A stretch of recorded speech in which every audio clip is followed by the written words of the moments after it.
Nigeria right now is the country with the highest out of school children. People in Nigeria, I want girls and boys in Nigeria to know that. And Pakistan is also in the top. So I'm like, okay, Nigeria and Pakistan. Like I'm from Pakistan, you guys are from Nigeria. We have similar struggles and challenges. And we know that a girl's problem in any part of the world should be our problem. Yeah. Are you into big boom? Keep telling people you have anxiety issues. It's a lie. You are just wicked and mad. Look, you've done BBL and we're all happy for you. Carry your new bum and go outside. This is the podcast for you. I'm not poor. Are you sure? It's because they are vaping. Now everybody's marrying on time. At your big age. Wait now. Do you know that I don't have clean pants to wear tomorrow? I said what I said. The Unsolicited Opinions podcast starts now. Please, this is a public place. Hi, I'm Malala Yousafzai, and I am in Nigeria for Malala Fund's work. And I am here on I Said What I Said. And this is what I do. I talk about my message for girls' education, our work in Nigeria, and the things that I'm passionate about, the things I enjoy. And I'm giving advice to a lot of people who are sharing their problems with us. I love giving advice. I said what I said, which is girls' education is important, and let's make that a reality for every girl in Nigeria. Hello, boys and girls. Hello, all. Greetings to you. As you can see, we're not at home. We're outside today. We're outside. We're traveling today, and we have a guest. We really do. We have a guest. We let our guests introduce themselves. Why don't you introduce yourself? Wow, you put me on the spot. Hi, I am Malala Yousafzai. I am a girls' education activist. I am from Pakistan. I live in the UK, and I have a charity, Malala Fund, that advocates for girls' education around the world, including in Nigeria. Lovely. Welcome. Welcome. Thank you. What have you been up to recently? I have been traveling, advocating for girls' education. I was in Egypt for a few days. I met Palestinian refugees, girls, families who were, injured in the genocide that is happening there.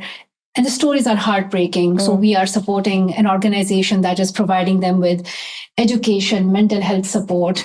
And now I'm in Nigeria. So Nigeria is like one of the priority countries for Malala Fund's work for girls' education. So we're doing our board meeting here. This is the first time we're doing our board meeting in our program countries. And we're meeting our education activists and the girls we support. And I'm just enjoying the food and the, warm temperature, all of that. Yeah. Having just left London, I can say that the switching weather was a pleasant surprise for me. It was awful. So wet and so grey. And I went to uni in Durham, which was very wet and very grey. Yes. So I left immediately. This is why when I was going to uni, I drew a line above London. It's like anything colder than this, it's just not going to happen. Exactly. Not going to happen. Okay, great. So what tends to happen is the podcast format, we have very interesting listeners. Yeah, I think we're putting it lightly. The people who are helping have a lot of problems. And it's not like serious problems like education. Who doesn't? I have a lot of silly problems that they have. But we do shed wisdom. Yes. Usually bad advice. Okay. But let's see, we'll do just one. Yeah, we'll do one. I mean, I have one that I think... Because Malala is considered kind of wise. Yeah. So I thought we should switch I think we should go for wisdom. Our general thing is not wisdom. It's not wisdom at all. Okay. But this person says, I'll try to make this as simple as possible. I'm the first daughter and was taught from a really young age to continue our family business. It's a hotel. 5 years ago, I was a struggling journalist and my dad called me telling me our business isn't doing well and he really doesn't think someone outside the family will manage it well. He told me to come back home because he wants to hand the business over to me. I mean, I wasn't making a lot of money. I worked at a radio station, but I really enjoyed my job. So I packed my bags and left Lagos to go back to my hometown to start over as a hotel manager. When I got home, the hotel was in a terrible state and immediately I got to work with renovations. I was able to get a loan through the help of a boyfriend at the time, but we ended up breaking up because I really wasn't ready to move to America to be with him. I felt I needed to finish this project. I've been able to fix up the hotel and it's quite beautiful, if I do say so myself. I've invested 5 years and millions of naira I'm yet to recover. But now it seems my mom wants me out of the business. She thinks we're making a ton of money that I'm not remitting. But the fact is, we're still in a bit of debt, and a lot of the profit goes to servicing loans. I've tried to explain to her with tons of records, but she just ignores the expenses and looks at the money coming in. She's also starting to do a weird thing where she's questioning the ownership being handed over to me and not my younger brother. I'm quite sad because all my siblings kind of get to do their own thing and have their peace of mind while I'm working at a job that I'm doing well at, but I don't necessarily love. I'm at a crossroads to move forward with my own life and step down from the family business. But I need them to pay me back the money I've invested in the business so I can pay off those loans and start doing my own thing. Because it's fine if you want to ignore my work, but you can't throw my hard work away. The issue is now there's a strain in the relationship that I have with my siblings as well. My dad isn't feeling too great, so he's not much help. What do I do? I really need to hear your insights. That's all. See, I told you, a serious one. Yeah, it is a very serious one. And I think, firstly, this means a whole career shift, time commitment. Yeah.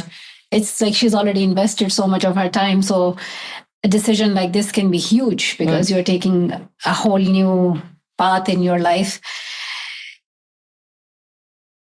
I think it's usually tough when it comes to family matters. Mm-hmm. We can die for each other. Yeah. But at the same time, we say so. Some people.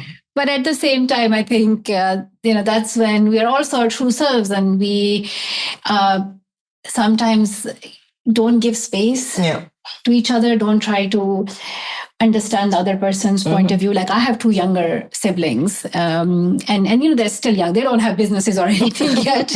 They still are finishing their education or finding jobs. Yeah.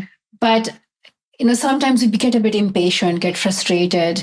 And my two younger brothers sometimes really frustrate me because I have seen them for like 20 plus years. And I'm like, when are these guys going to mature and, grow up? Yeah. So the same, could be the dilemma with your parents as well, with your mom and dad. There's a huge age gap as well. But oftentimes we don't realize that even if we give a bit of time, try to understand the other person's perspective, it can help us know where they're coming from. Like the concern is maybe not that you are in that position. It's not about you necessarily. It's something else. So a conversation can help us figure out what that is. I think, she would know best what the way out is, but maybe it's time for like mom and the daughter to have a conversation, or maybe the siblings to come together, because it is in the end about the family. And that's the most important thing, because, you want to make sure that the family is in a good place. It's easier to advise than act You're on also it. a very peaceful person. That's what I was going to say, because my opinion was, girl, leave that hotel for them. Let them figure it out. Honestly. Because what's going to happen is she's going to leave, and then they're going to realize that actually what she was saying is correct. There isn't that much money here. And then they have to pay her boyfriend back all the loans. And then she needs to wait till they call her back. There will be a day where they call her and they're like, listen, so sorry about everything. I think she should drop everything for them. I think she shouldn't fight anybody at all. Everything, that her younger brother, they should give him the hotel. I'm so sure he's going to run that place to the ground. And then the parents will come back. Because for me, I'm always like, people always think things are like easy and they don't know the cost of doing things properly. And so because she's done it this well, now they're like, okay, now that you've fixed everything, it's time for us. I think she should leave it. It's always... Leave it. Let your brother come and beg you. It's always easier to edit than to write. And that's what happens with everything. People come in and they see like all the work you've done and they're like, if only you did it this way. If only you did it that way. I think we can run it better. No, you should have negotiated better here. It's always easier to edit than to actually write or to like improve on people's work. So I really do think she shouldn't also be incredibly emotional about everything. Just be very logical, because sometimes people just enjoy pushing your buttons as well. Just be like, oh, mommy, you think you can do a great job? No, that's what I think she needs to set meetings. What she needs to say is, okay, this is how much you owe this person, meet them. This is how much you owe this other person. This is now the person who will be in charge. And then just leave everybody to do their thing. The only way to settle this is by letting them see like what is like. Your approach is the peaceful one. Yeah. I'm always for let everything burn. And then they will find out who they need at the end of the day. Younger siblings are always so interesting. They're so annoying. Well. They're so annoying. Yes. I have a younger sister and I'm like, what do you mean she can't do it? She can't do it. I also have younger brothers. And I fully agree with you. I think, what it means to resolve something is not necessarily that you keep it as it is. Yeah. So and I think we're sort of saying the same thing here, that it's important for you to like understand your emotions. You have to acknowledge them. But when it comes to addressing the issue, try to be more practical. So that, start talking about the business so they understand like it's not about who's right and who's wrong and I told you so. It's about, okay, now it's my responsibility to make the business successful and think about managing the budget. So I think and I believe like I have 2 younger brothers and I know that if my parents and I keep looking after them, they will never learn it themselves. So sometimes you have to throw it on them and say, figure it out. So when my brothers call me about something, they're struggling at studies or work, I'm like, yeah, good to know. So what are you going to do about it? Like I'm not here to offer you a solution. What will you do about it? Make a mistake, fine, learn from it. But that's how we learn. Yeah, I definitely think so. I think also because this is a Nigerian context, there's also a weird dynamic where it's her younger brother. It's not a girl. And so I'm like, there's a thing that families do, and no matter how old the girl is or what she's done, somehow there is like an innate assumption that everything should go to, the boy, even if he's younger than you and less qualified, less capable. So on that note as well, I really think this is not in a way where obviously it's your family, you don't hate them, but just in a way where let everyone see how it is. And then I think you'll be all right.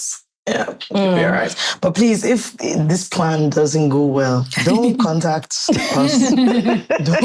Don't call me. I wasn't here in the room. Yeah, I don't know anything about hotel management at all. I cannot help you because we will say things and people will take our advice and be like, I made this great. There was some time someone told us, I ended my engagement after listening to you. We were like, huh? We were like, excuse me. It's like first advice is don't take advice from a stranger. Like don't make life decisions. We were so scared. I was like, this is a podcast. Please stop. There's people who have quit their jobs. I'm like, that's not what we meant. I was like, that's not what we said.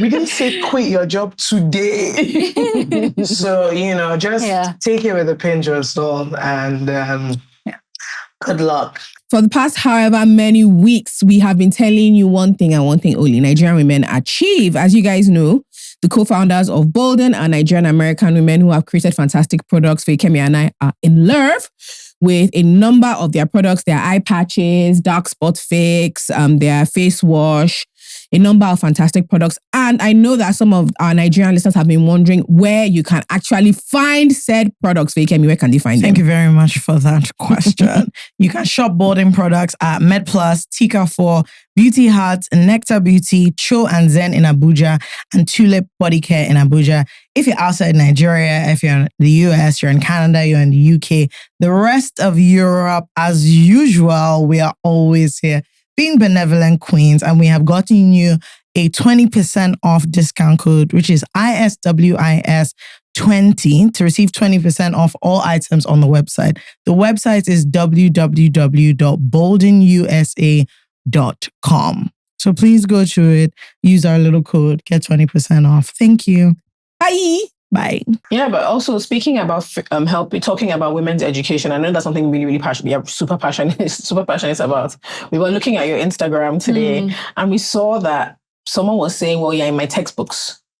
So I assumed you are like 90, and I found it really amusing and interesting that you're trying to get people to understand that it's not about how old you are. You can figure things out, and you can help. It doesn't really actually matter how old you are. If you care about something, you can help other people figure out like their interests and get them to strive for more. And I just thought it was really, really cool because you kept on being like, no, I'm young.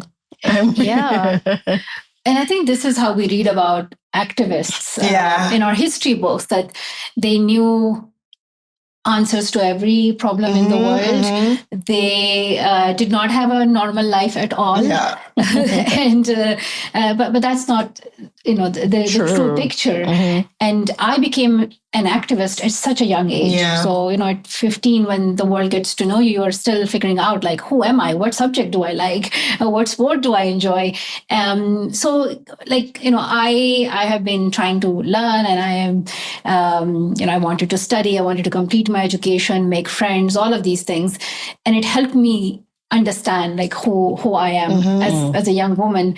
So to all the young people out there, like, you can be an activist, you can be passionate about a cause, but it's okay if you don't have answers to everything, and if you don't feel like you can fix all the problems. These are the questions that keep me up at night. Like, we can't make them disappear, and one person can start a movement, but the real change happens when we all work together collectively. So there's a lot of power in learning from each other, listening to each other.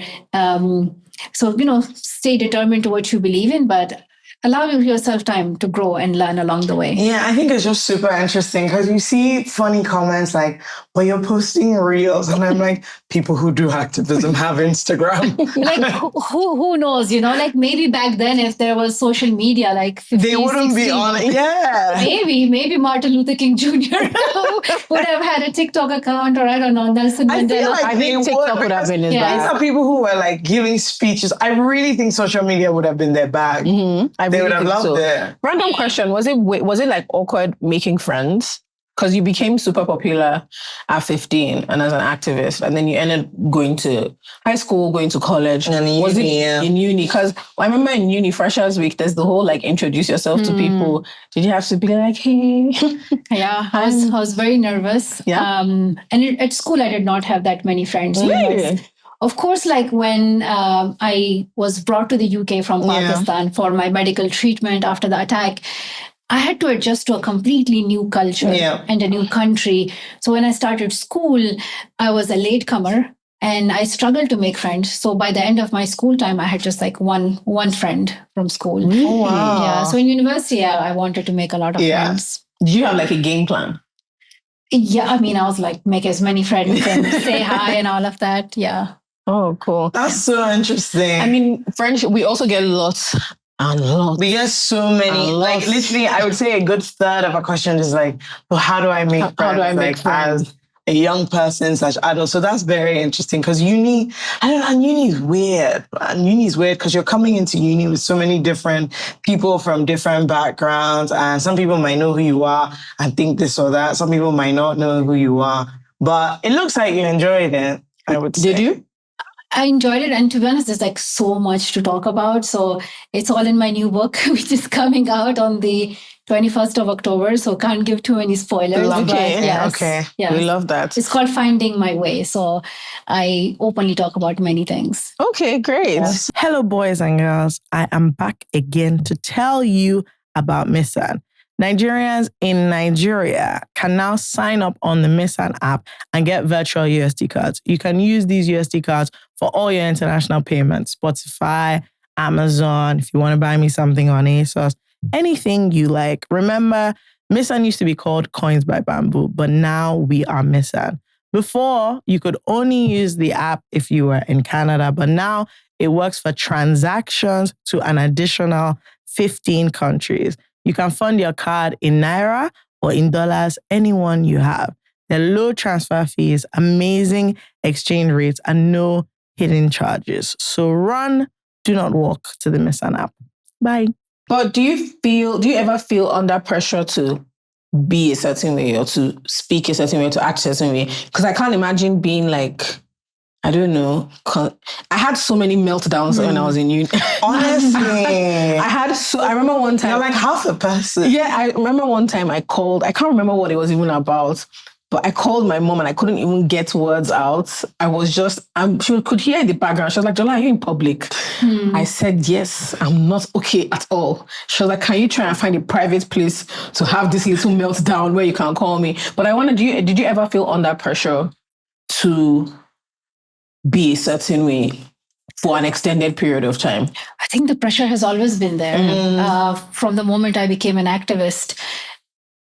And even now, like when I am going around doing advocacy, going to these meetings, meeting officials, government officials, it's hard. And I find it really like I'm most comfortable when I'm with girls and when I'm with young women, because you just feel like they're with you. You even when you just know each other for like 2 minutes, you already feel like they're your friends. So I can be more of myself. It doesn't feel like you're just, like doing your job and have to have all of these serious conversations. It's just, you can be more, yourself. So when I was here on this trip to Nigeria, I met so many girls, activists who are doing incredible work. Like one girl, Amina Yousafzai, I met her back in 2014, so a long time ago. And at the time, like she was still a student. And her story is so powerful because at one point her father did not want her to complete her education. He said, you should get married. And she advocated to tell her father that no, she wants to be in school.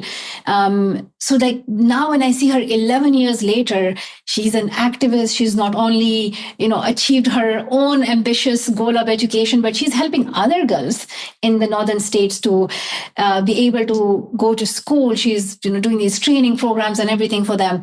It gives me like so much joy, but we didn't want to talk, like we were talking about the work. We were, they were just so determined, but at the same time, we were just like painting pottery. And I love that moment. They were like helping me in drawing a flower and just mixing the colors and it's the laughter, it's the joy, it's these moments that you have together that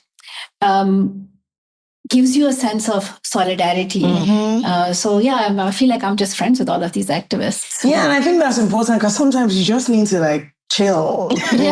Sometimes even kind of coming together around the work, especially because some of these things are so heavy and you're meeting people who sometimes their stories, their situations are so heavy that there has to be a balance. And even with girls and pushing for girls' education, a lot of girls also at the same time as we want to fight for everything, we also want to have a great time. So there's like, it's easy, but it's interesting where a lot of times if you're like a serious woman, people don't also want you to be a person. They just want you to be serious like all the a time. Concept. A concept. You're not a person. It happens sometimes. You were talking about pottery. So she's looking for hobbies. She said she's looking for a new high-level hobby, whatever that means. This is my thing. I'm looking for like high level. High level, yes. What does that mean? I'm hoping that like I'll go into like pottery for hobby and then they'll discover in like 20 years that I'm one of the greatest. This is this is precisely my plan. So if you're looking, if you have, it's a shame you're leaving, we could have done the pottery and maybe I would have found myself. She's been whining about this for some time now. You know what my thing is? My thing is like, I think everyone is doing, especially now where you can see everyone's life kind of, there is like an unspoken pressure to do great things, to do big things. And people don't just do things anymore. People don't just do crochet for the sake of it. If they do crochet, they must start a business. People are not just painting. People are not just baking for fun. Everything is like, you're opening a separate Instagram page for your baking. And I'm like, girl, nobody wants to see you making these 10 cupcakes. You know what I mean? Come on, just have a good time. And I think it's a bit of a challenge. So I've been on this push that people should have high level hobbies, like just very serious hobbies that they take seriously for no reason. Just for the sake of. And I'm trying to find something very niche. Do you have like any hobby? They don't have to be high level. Don't listen to her. No, Do you have they're not high level at all. So like 3 years ago, if you had asked me, I would have said, I just love to sit. This was my hobby. But I have changed a lot in the past few years, especially after my marriage. So I got married to Asar Malik. He comes from cricket. So he's from the sports world. And he's a very active person. Like he does not sit. He's just always standing, walking, running. And he was like, you need to move a bit. So then I started going to the gym. Initially, it was really hard, but then I'm the first one now to go to the gym. Oh, wow. I started running as well. What? That has really helped me a lot. I did not think I could run. No, truly, I thought I couldn't run. I believe that I cannot run. Yeah. And golf and like paddle tennis, any new sport I hear about, I'm like, let's just give it a try because you never know. Oh, wow. That's so interesting. Do you like golf? I like golf. It takes forever to learn, but lifetime commitment. Yeah, I'm just like, I remember, I think I went 3 times and they were like, okay, so like in like the next 10 lessons, you'll be able to do like the basics. And I thought, sorry, this has no instant reward whatsoever. No, it's like marriage. Have to be together forever. Yeah. Any sports you guys enjoy? No. No? No, I'm trying my best. I like dancing. I'm trying my best to get back into working out, but I think sports is the better way to do it. 100%. Yes. Honestly, I think funny enough, there's a paddle place really near my house. So I was like, actually, I should probably try that. Yeah. But I think sports is, I don't know, the gym, I tried it so many times and it has no staying power for me, but I think sports might be the one, especially if it's like a team thing or I know I'm playing with my friend. There's like the social thing and also the thing of not wanting to disappoint this other person who's also waiting for me to be there that I think is quite nice. But my problem is I'm a bad loser. Terrible. No, I don't do well. No, I get very competitive. I'm not a peaceful, nice person. So if you need advice in like these sports battles, I am like, we are enemies. But I've been like really interested in sports because I see sports and education complementing each other. And I see sports as a part of education. So my husband and I are working on this project together to invest in women's sports, opportunities in the ecosystem. And, we have seen how sports can help give girls confidence and self-esteem. So I know that maybe soccer is like a big thing in Nigeria. Yeah.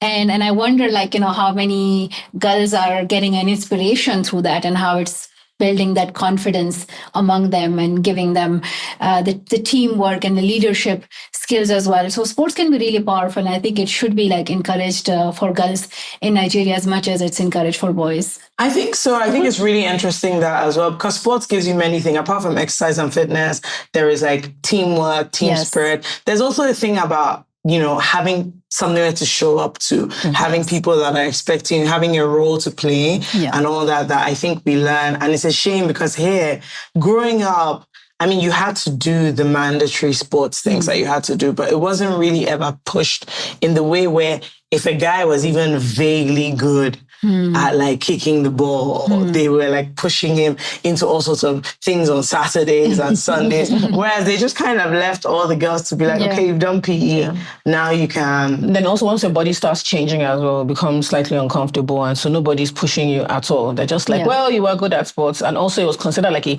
waste of time.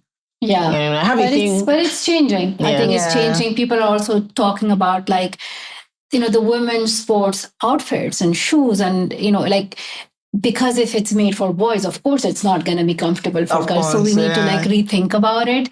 And I think the more we bring women and girls into this, that's when the real change happens.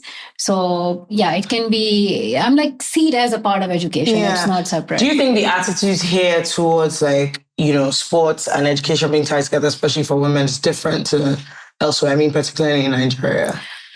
I think it's a challenge everywhere. So I don't think Nigeria is an exception that here are many more challenges. Yeah. No, it's even in Western countries, it's finally picking up that momentum right now. But, it's not at the same level. We need to create more leagues and more opportunities where girls can actually see themselves, okay, this can be a career for me. I can be the next, female Ronaldo or Messi or, now we have Sam Kerr and all of these, Ilona Maher in rugby. So these big names are there. They're already becoming role models to women and girls. So really, really exciting. I'm curious, when you're going around talking to different girls, what is the thing that you get asked, not even personally the most, or maybe the advice girls want or what they're asking for that your organization can help them with? Yeah. So I have met girls from different parts of the world. from here in Nigeria to Iraq, Brazil, Lebanon, Pakistan. Girls are determined. They are so passionate about their education because they know the restrictions that they face, and they know that life becomes even harder if they do not have the safety of education around them. It's protection against forced marriage and the societal norms that often tell girls to give up on their dreams, but it's also economic empowerment. I've met many girls in Nigeria who are from like different states, parts of the country. I met the Chibo girls who escaped from the Boko Haram abduction or who were later on released. And I have met girls who are like activists, who are advocates themselves, and they want to help other Nigerian girls. They're thinking about their sisters. I think for us, we need to change our approach. And that's why like Malala Fund works differently. We are not just about inviting these girls to conferences and telling them, tell us your story and then okay, you have done your job. No, like that is one step, but they need to be in the rooms where decisions about their future are made. So we actually in our programs fund girl and young women-led organizations, because these girls are they're not just telling their stories, they're actually doing work, they're engaging in their community, and girls listen to other girls. The voice of another girl is so powerful to them. So like 20% of all of our grants in Nigeria and in every country that we work go to girls and young women-led organizations. And I have met them. They're just incredible. They don't need advice. But I encourage more and more girls to stand up for themselves. And sometimes we wait for others to come and give permission, and you're waiting for someone else to come and do it, whereas I think seeing that they can is very important as well. And I think once you step up, you have no idea, but there are so many people who will be standing with you, behind you, supporting you. So you don't need to know everything, you don't need to have all the answers, but it's your determination and people will be supporting you. Oh, that's lovely. That's very, very cute. I do like the fact that you mentioned, they don't need like extra mentorship. Because there's honestly, sometimes it's like there's so many things that people just tend to invite people to sit around and discuss the thing. And you find that, there's a lot of women empowerment stuff that doesn't actually do the work. Yeah, it's the discussion of the empowerment, whereas the actual stuff is a bit different. So I quite like to hear that, where you're encouraging a lot of girls in their situations to step up for themselves and come out and try and sort things out. I have another dilemma that I think is fun. So this is from someone that calls themselves the last born. Says, hi guys, please help me before I pack my things and run away. I'm 19 and the last born of the house. And honestly, I think my siblings have taken seniority as a part-time job. Anytime I have an issue with either of them, my mom will dismiss me with, but they're older than you. So basically my voice doesn't count. My sister yells at me for things she could easily say politely. And my brother just acts really mean sometimes for reasons unknown to me. Help me, because my mom raised me right and I don't hate my siblings, but these days I feel like they forget I have feelings. Now I'm worried because I'm really starting to resent them. Like, why are you choosing meanness and violence when kindness is free? But then I'm also wondering, am I a victim here or am I just annoying? Please tell me how to handle this without fighting everyone at home or bottling things up till I explode. Okay. Is this my youngest brother? I was about to say the same thing. My older brother, my middle brother, and then the youngest brother. No, this is literally my brother. Same. My youngest brother was convinced for a long time that we were ganging up on him. And he was so dramatic because he was actually spoiled. So when my parents would ask him to do anything that normally my brother and I would do, he would be so dramatic. Like one time he got asked to do dishes, but it was like a lot of dishes. So usually what would happen is my mom would tell us to do most of it and then just make sure he does something. But she was like, you have to do it for once. Do you know this boy went and changed his clothes to all black? I kid you not, he wore a black hoodie. He said nobody cares about him. We don't care about his mental health. We don't know what he's going through. He started playing like loud, sad music in the kitchen when he was washing the plates. He said he doesn't want to eat anymore in this house if this is how we're going to be treated. He was so dramatic and he got so upset because we were laughing at him because are you knocked? Of course, everyone washes the dishes like you're not special. He told my mom she had betrayed him and this is not what he expects from her. So dramatic. And for the next couple of days, he's like, you guys are just so wicked. You're so wicked. Yeah. So sometimes when younger siblings complain, I'm like, honestly, you're probably a bit annoying. So are you the youngest, middle? I'm the middle. My mom's 60th birthday was very recent. And my sister said multiple times in her speech, she kept saying about me and my brother were like 6 years older than her. So the whole time when you guys never spoke to me, I'm like, this didn't happen. This thing you keep saying, you made it up. So honestly, I think it's a bit of both. It's a bit of both. Yeah, you're probably a bit annoying, which is but this is what younger siblings are for. But also older siblings, we can be really mean. Like sometimes I'll be, like my brother would just come. In the house. Yes. Sometimes my brother would come and say, okay, leave this place, get out. And then I would feel bad, but not that bad because he would do something very annoying immediately after. Yeah. But sometimes I feel like, and I don't know if this ever happened to you, my mom would really want to be the good guy with my brothers. So she would get me to be the bad guy. Yeah. Yeah. It's true. No, they call you. They're like, can you tell your... Yes. Like, wait a second. When did it become my responsibility to fix the boys in the family? Yeah. You are the parent. But, I feel like I can be treated as a third parent in the house. The youngest sibling, they can get away with anything. Honestly, I think they had different parents than the rest of us. They did. So parents change completely. Yeah. They change. We see the transition. There's so many things my brother would do, and I'm waiting for him to get into trouble. And my mom would just be like, well, he's figuring himself out. I'm like, what? Yeah. But I think you might also want to maybe start with your sister, your older sister. Just be like, why are you always shouting? Yeah, sometimes the conversation is actually, yeah. Why are you yelling at me? What are you actually... She might be taking it out on you that you have different parents from her at the end of the day. But I think it might be worth having a chat to see which part of this is delusional and which part of this is like alleged. Just you. Yeah. People are not like seriously mad at the yeah. It's just more of like an entertainment. So just remember that part that if people are like, if they seem mean to you, they're not actually mean to you. They just want to... Sometimes it's a bit fun. Yeah. You're always so frazzled. Yeah, they're always... Yeah, especially when we left home and it was just the youngest. Like whenever we would come home, it was like we were destroying his flow. He would get so annoyed, like, I have a way we do things now.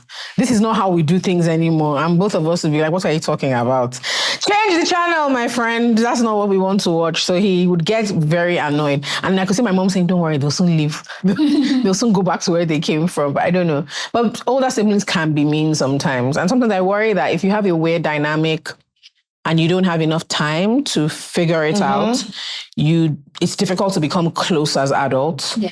And there's just a small window. Especially there's a wider gap, there's a small window where you can become friendly enough that when you're adults, you're actually friends. Yeah. It's really hard. Maybe go on like a holidays. Girl, no. Siblings, no? You can try lunch, I think. Okay, lunch. Let's start with the lunch. Don't worry. Holiday? I've never been on holiday with my siblings. I've been on a family holiday, but just me and my brothers. I don't even have. No, I don't think I will. No, because also my brothers are much closer to each other. Yeah. And I always end up being the third wheel. So I wouldn't do that to myself. They're arguing and you jump in to like... Oh, no. Referee, and then you're now the villain. Somehow they're... You're fighting 2 seconds. Yes. And you don't know what you're talking about. And you're even being... And that's how you said this the last time. And it's like, no. I'm so sorry. Figure it out amongst yourselves. And sibling stuff is fun. I was going to ask, have you had any highlights on this trip in particular, like to Nigeria, in your work and all of that? So many highlights. When we were having this dinner last night with government officials, so there were women ministers, there were our education activists that we support, Malala Fund board members, the girls activists that we support, and families, like people who are like donors who are supporting this work. It just made me feel like so happy, Yeah. truly, truly happy to see that dream that I had when I first visited Nigeria in 2014, where I knew that, like these girls, these parents, they want a better future for the girls of Nigeria. And I had this dream to do more work here, to support the education activists here. So I think just to see that dream come to reality, and we know that this is just the beginning. So we have supported up to 29 education activists. They are working in different states, in Northeast, Northwest, and in different parts of the country. They are addressing the specific barriers like child marriage and how we can help girls who have become mothers or pregnant at such a young age and return to schools. They are working on changing policies to make them gender inclusive. We have seen changes in the Adamawa state. We have seen changes in you mean policy-wise? Policy-wise, yes. There's one foundation called Katai. So they have done incredible work in Adamawa. And they have helped shape the policy that is more gender inclusive. And they are working on the Child's Right Act. And they want to ensure that in every state in Nigeria, every child, every girl can have access to a complete 12 years of education. So they can determine a path for themselves. So just to see all of that come into like a reality where we're all sitting around, the same table, it gives you great joy. And and I can't wait to see, what's ahead in the next 5 years, 10 years. And Nigeria right now is the country with the highest out of school children. Yes. Yeah. Like I want people in Nigeria, I want girls and boys in Nigeria to know this. I don't think people realize this at all. Yes, and Pakistan is also in the top. So I'm like, okay, Nigeria and Pakistan. Like I'm from Pakistan, you guys are from Nigeria. This is something we have in common. We have similar struggles and challenges, and we know that a girl's problem in any part of the world should be our problem. We should be there for each other. So I hope that we can collectively shape a better future for girls in Nigeria. Is there ever a time you did not want to study? Yeah, because homework is hard. It is. I think, every child should have access to education. We also should talk about the quality of education as well. So, I'm promoting education, but I also want to ensure that, children can learn actually. They're not just sitting in a four-walled, room, that they're actually learning. The quality of teaching is good because these things can contribute to the out-of-school children. If the education is not of a good quality, children drop out. So we need to ensure that to keep children in school and to ensure that they complete their education, it is quality education for them. The teaching is good. The facilities are there, like wash facilities, protection against like harassment, abuse, transport. Are they safe going to school? So this is like a part of the work that we do at Malala Fund, like menstrual hygiene products. Our education activists are talking about these things as well. There's like ACE Charity and other organizations who are working on all of these different issues. They talk about period poverty. So I think to ensure that we create that world where every girl can go to school, then we have to really dissect it and find and figure out the things around it as well. Like the situation in the north is in the south, west to east. So that's why you have to understand that it's not about just one person. It's about collective work. So Malala Fund is giving grants. So, we do fundraising around the world. And for us, it's allocating more money to the education activists. So we are giving grants to Nigerian activists. So far, we have given $8 million projects here. And we have supported up to 29 organizations. We continue to invest in the education activists here. And we have a wonderful team in Nigeria. Nabila is the chief of our work in Nigeria. She is an incredible group. And they do advocacy together with different states and the different, the officials in the federal government. You know how complex this system is. But they are visionary. They all work together on this. Oh, great. So thank you so much. We love the work that you do. We are very excited to be here. I like the fact that you try as much to make it clear that it's not about just being like this lofty, idealistic person. It's just a regular person who cares very deeply about something. And if lots of people choose the one thing that they care about, we'll move much further, much quicker.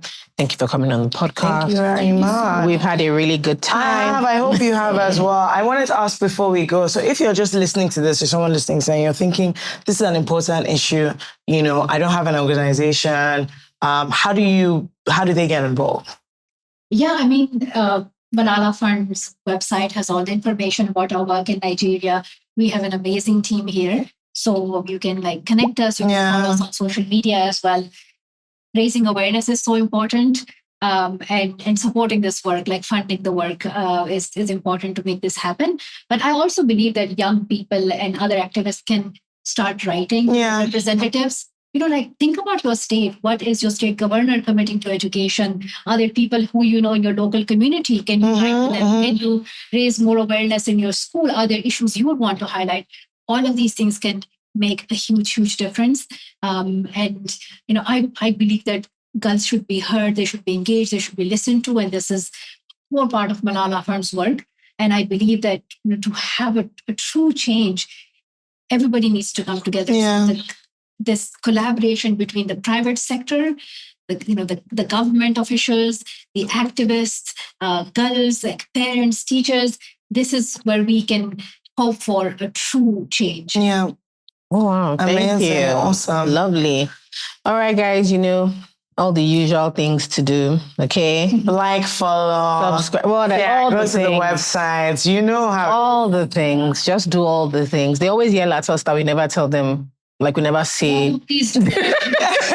She's like, do the things. Do the things. You know the things. You know the things. You know. All right. Thank you so much, Malala. Thank you so much. We'll see you guys next Awesome. week. Bye. Bye.